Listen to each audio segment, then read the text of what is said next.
So Star Wars Celebration 2025 happened a couple of days ago, and I want to give my opinions and feedback on all these things that were announced over the couple of days of the event, because I don't know when I'm really going to be talking about this type of stuff again, really, because the next Star Wars Celebration is in 2027, so I might as well do a video on Celebration this year. So, without further ado, let's get into the first thing, which I want to talk about the Mandalorian Grogu movie that's coming out in May 2026. This is a very obvious one, where we know, and I don't know if this is confirmed or if this was leaked out, because it's kind of hard to tell what's leaked and not leaked. But you have a Star Wars Rebels character, Zeb, is going to be appearing in the movie, which is going to be cool. He's going to have more screen time. It's awesome. Also, I mean, I have no idea what the plot is going to be about. I don't think they even revealed the plot. I was expecting a teaser trailer from Celebration for this movie, because it's coming out next year, like next May. So it's coming out literally next year. So, I mean, you expect something. But nah, I mean, it was a panel and everything like that. Like, they did advertise it, and there was a lot of interviews and all sorts of things, so that's a good thing. The next thing is a new Star Wars movie that's confirmed, and a new one that we didn't know about called Starfighters, starring Ryan Gosling. And when I first heard that news, I was like, that's kind of weird, because he's a famous actor. He's a very talented actor, and I'm glad he's in a Star Wars project, but the reason why I'm not really excited about it is because I don't know if it's going to be coming out. Because if you don't know, Star Wars movies left and right get canceled or they don't get talked about again. So right now, people are going to be talking the movie, but in a year from now, will they? Because look at the Rey movie that's supposed to be coming out. Or Dawn of the Jedi. Neither one of those projects were really talked about. I mean, they said they're still making them. But if they were making them or really working on it, they would probably show something. Or have, you know, some of the actors or directors, writers of those movies show up to just say that they were working on it, or have an announcement saying that, something like that.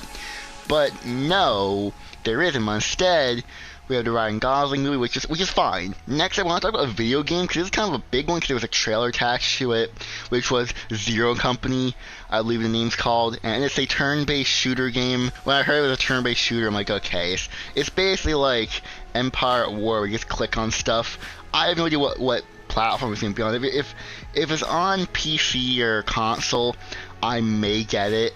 But if there's no like campaign, like single player in universe campaign, then I don't know if I'll buy it or not. Because for the sake of like my channel, like making, you know, reviews and ranking, there has to be an in universe story attached to it for me to like be more intrigued to buy it. But if the game's gonna be on like Nintendo Switch or mobile, I don't care.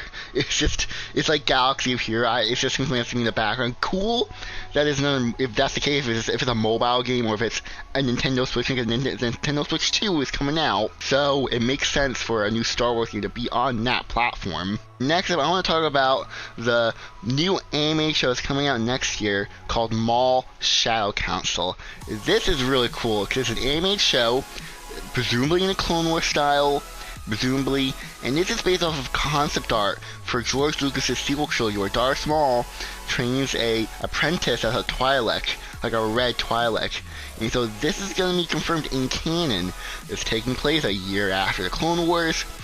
I'll actually say, after the Bad Batch. It's a year after the Clone Wars. The Bad Batch ends a year after the Clone Wars, so it's going to be taking place after the Bad Batch. I'll imagine this show wouldn't be focused on Maul, but rather the Twi'lek apprentice, whatever her name is. I don't know her name. But I'm presuming that she will be the main character, where we'll see most of the adventures from. But I'm excited to see the show. Of course, me watching it. You know, it's a new anime show. And speaking of shows, we have another show, but this is different.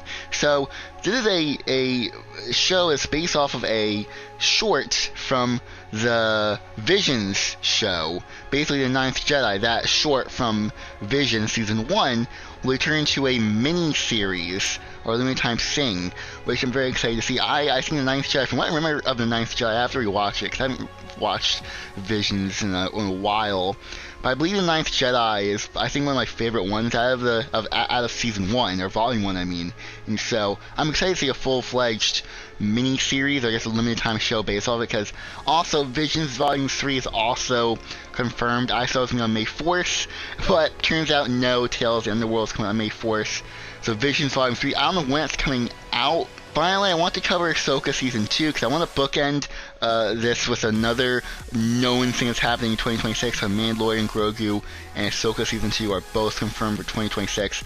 And the two main things I want to talk about is Baylan Skoll being recast, because Ray Stevenson's passed away, and there's a new actor portraying Baylan Skoll, and whoever, I forget his name, but whoever, the person that's going to be portraying Baylan Skoll is probably gonna do a good job.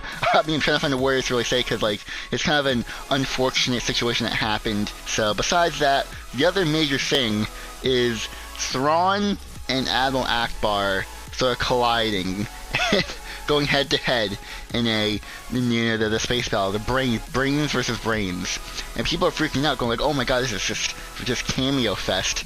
But like, no, it makes sense in the universe. Admiral Akbar is still relevant in the New Republic in this time, and obviously Thrawn just came back to the galaxy, so of course they're gonna have a battle. You know, there's gonna be some bad Star Wars. What do people think's gonna happen? That Thrawn's gonna be living kumbaya somewhere on some tropical planet? No, he's gonna be terrorizing the galaxy. That's what it's doing. Star Wars. But I'm gonna end it here. If you guys enjoyed, hit the like button, subscribe. I'm gonna go now. So goodbye, everyone.